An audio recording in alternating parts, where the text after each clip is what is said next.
Start by using the T10 star driver to unscrew both switch guard screws.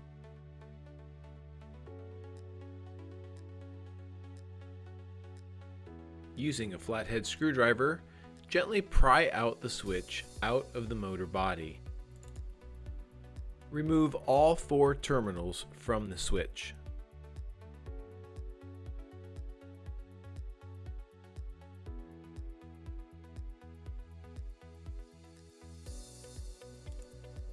Now, reattach all 4 terminals to the new switch. The power cord wires are the thicker black positive, white negative, and they attach to the power off side of the switch.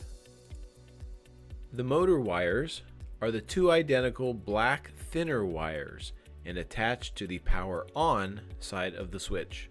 It doesn't matter which terminal is on top or bottom of the switch, as long as the power cord terminals are on the power off and the motor terminals attached to the power on side of the switch. Now, insert the fully assembled switch back into the motor body until it snaps into place. The power off side of the switch should be closest to the power cord. Fasten the switch guard by snugging up both screws with the T10 driver. Be careful not to strip the screws.